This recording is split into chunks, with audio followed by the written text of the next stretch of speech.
2023 started off as a cracking year for horror, and while it might have initially slowed down after that first burst of momentum, it has produced a whole bunch of interesting, effective, and sometimes divisive movies. And today, at the halfway mark of the year, we're talking about the very best of the best. Now, before we move on, you might be wondering why this list is only a 9, and honestly, I didn't just want to throw one extra movie in this list that I couldn't fully recommend just for the sake of making it a nice 10. So, let me know in the comments, what have I not seen that would have rounded out this list, and I'll get them straight on the watch list, because I just want more horror goodness in my life. I'm Josh from WhatCulture.com, and these are the 9 best horror movies of 2023 so far. Number 9, Megan. By far the most viral movie of the year, Megan took the internet by storm thanks to its meme-worthy title character. That, of course, is Megan herself, otherwise known as the one and only Model 3 generative android, a deadly combination of Chucky and the T-800, who's created to be the toy to end all toys. The brainchild of Gemma, a talented scientist who has recently become the guardian of her niece Katie following the deaths of the young girl's parents, Megan's self-learning capabilities soon spin out of control when her directive to protect Katie results in some, let's say, pretty dodgy interpretations of that order. While it's not hugely scary, Megan does make up for it in sheer balls-to-the-wall entertainment. This is a horror that has, like, 3 jarring musical numbers, that knows what it is, and, more importantly, what the audience wants to see. Sadly though, while the set pieces with Megan are certainly worthy of the hype, the rest of the movie isn't quite as memorable, hence it being so low on this list. It takes a little bit too long to get into the swing of things, its characters are kinda paper thin, and the direction can be strangely flat. Still, as a starting point, it is absolutely solid and a great time, and let's hope the sequel can go even wilder and hit the ground running. Number 8, Little Bone Lodge. Little Bone Lodge dropped so quietly on VOD earlier this year that it's tough to even find more than a handful of reviews for it. In fact, just checking now, I don't even think there's a Wikipedia page for it. And that's a shame, because this is a surprisingly effective, grounded horror about 2 wrong'uns who end up seeking refuge in a farmhouse that belongs to a mother who will do anything to protect her child. What makes Little Bone Lodge so compelling, though, is its constant shifts in genre. It initially starts out closer to something like Dead Man's Shoes, before transforming into a beast that's decidedly pulpier, as secrets are revealed about all the characters. It's those twists and turns, though, some absolutely outrageous, that make the movie bigger than the sum of its parts, delivering water-cooler moments on the regular. Jolie Richardson, who previously shined in Colour Out of Space, plays the mother here, and she's absolutely electric, grounding what could have been a far less believable character in the wrong hands. It's not going to change your life, but it's bound to be remembered as one of the best surprises of the year. Number 7, Knock at the Cabin. Look, at this point, you're either a fan of M. Night Shyamalan's brand of chaos, or you're not. For me personally, this is the guy who gave us the incredible premise of, what if there was a beach that made you old? So he gets a couple of free passes from me, even though I didn't even love that movie. But that said, even outside of my fondness for the divisive director's brand, Knock at the Cabin is an easy-to-like horror movie. Setting up an intriguing mystery as a band of misfits descend on a vacationing family in the middle of nowhere, M. Night's movie doesn't waste a second. Not 10 minutes go by before you're asking, who are these people? What do they want? How dangerous are they? And why have they targeted this family? Thankfully, the answers to those questions are mostly satisfying as well, revealed with a sense of escalation that keeps the pace thick and fast.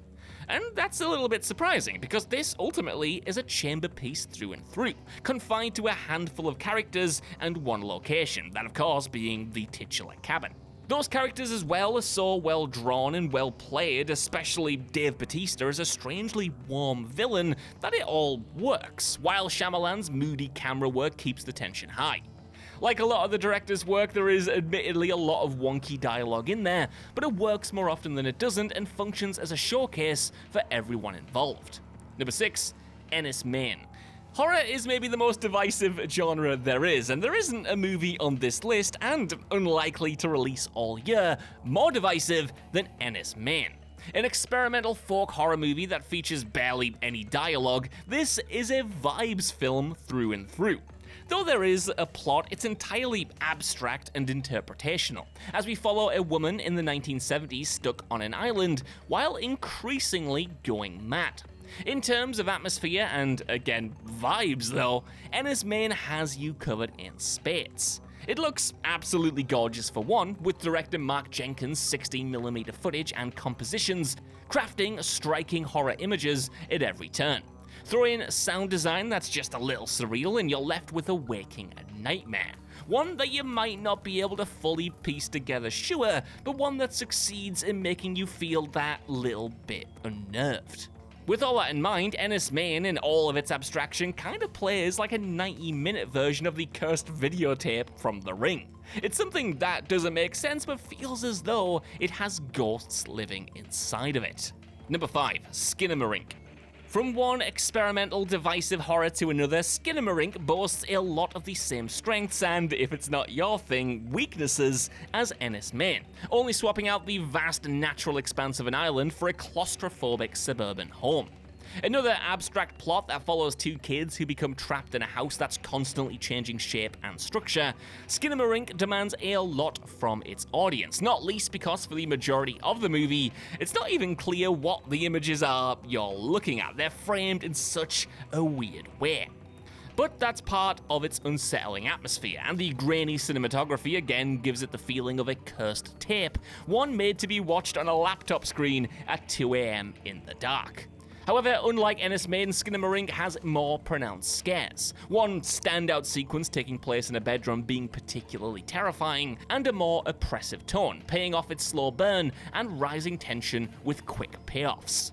It was maybe a victim of overhype at the time, but on its own terms, Kyle Edward Ball's movie burrows under your skin, if you have the patience to let it take hold.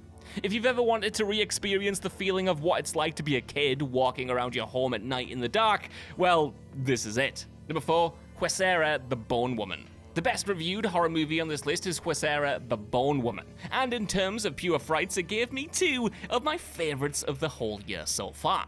It's an installment in the maternal horror subgenre that has produced so many bangers over the years, this time focusing on a young woman in Mexico who becomes pregnant, a milestone that seemingly completes her perfect domestic life. From the off though, it's pretty clear that she isn't totally certain about making this step, nor is she fully comfortable in the life that she's chosen. One that others would die for, but one which may not fit with her own desires and aspirations. That anxiety, combined with the general anxiety and worry of being a mother and sacrificing so much of her life for this child, manifest in the Bone Woman, a faceless creature with gruesome broken legs and arms that skulls and slithers around the house in her darkest moments. Those supremely tense set pieces remind me of the ones in the excellent Shutter, but they're nicely supported by the human drama as well, which, if you remove the scares, could honestly work as a moving, effective indie flick on its own. Number 3, Scream 6. Honestly, Scream 6 gets better for me as the year goes on. As someone who wasn't too hot on the first Scream reboot, this 6th installment was a total surprise. Picking up shortly after the events of that previous movie, now with our surviving band of heroes living in New York, the sequel is a nastier, leaner beast than its predecessor, with franchise-topping kills and a grimy city setting that breathes fresh life into the set pieces. Starting strong with a cold open that subverts expectations in a satisfying way, Scream 6 goes from strength to strength, putting characters we've come to love in jeopardy. And my god, is that Gale chase absolutely, I love it. Unfortunately, all of that momentum doesn't quite last, and the grand reveal of who is under the Ghostface mask this time around is disappointingly deflating, but that, to me anyway, doesn't take away from just how strong the rest of the flick is and how much of a good time it is to watch. Pretty much fully passing the torch onto the next generation, here's hoping the next movie can keep the winning streak of set pieces going, while also delivering a storyline to match this time. Number 2, Infinity Pool. All eyes were on Brandon Cronenberg's follow-up to 2020's surprise hit Possessor, and while it's not quite as revelatory as that movie, at least for my money, Infinity Pool proves that the younger Cronenberg is one of the most exciting horror filmmakers working today. With a plot as darkly funny as it is stomach-churning, we spend time with a bunch of rich holidaymakers at an exclusive fancy resort bordered by an otherwise deeply poor nation.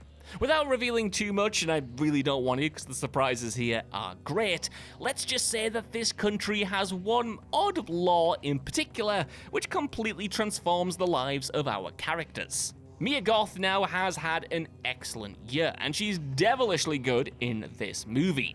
Seductive, threatening, and at times completely and hilariously unhinged, she fully commits to the bit, as does everyone else to be honest, including Alexander Skarsgård, who, in my headcanon, is playing his character from Succession here, by the way. Deeply weird, deeply explicit, and funny, Infinity Pool is destined to go down as the cult favourite of the year. Number 1, Evil Dead Rise.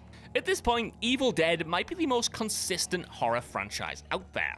There hasn't been a bad installment yet, and 10 years after the excellent 2013 reboot, Evil Dead Rise hit screens with a decidedly sillier but no less violent reinvention. Moving the Deadite action from the cabin in the woods to a city apartment block, the switch in setting works surprisingly well, serving up inventive set pieces without losing the isolation inherent to the franchise's horror. The kills could do with a bit less CGI work, and I personally miss the nastiness of the violence found in the 2013 movie, but Rise still delivers pure Evil Dead carnage throughout. Carnage that will have you cringing, yelping, and yeah, even chuckling. Spins on franchise tropes keep things fresh as well, especially in the way the Deadites are actually conjured this time, and he is hoping it doesn't take another 10 years before we see another one of these. So that's my list. Let me know what you think down in the comments below. Did you vibe with any of these movies, especially those two divisive ones I've got on here? And like I said at the start, is there anything I missed off here? I'm really gutted I couldn't get to Beau Was Afraid. That's sadly not available for me at the moment, and I missed it in cinemas, but I've got a lot to catch up on. Ultimately though, thank you so much for watching this list, and I'll see you soon.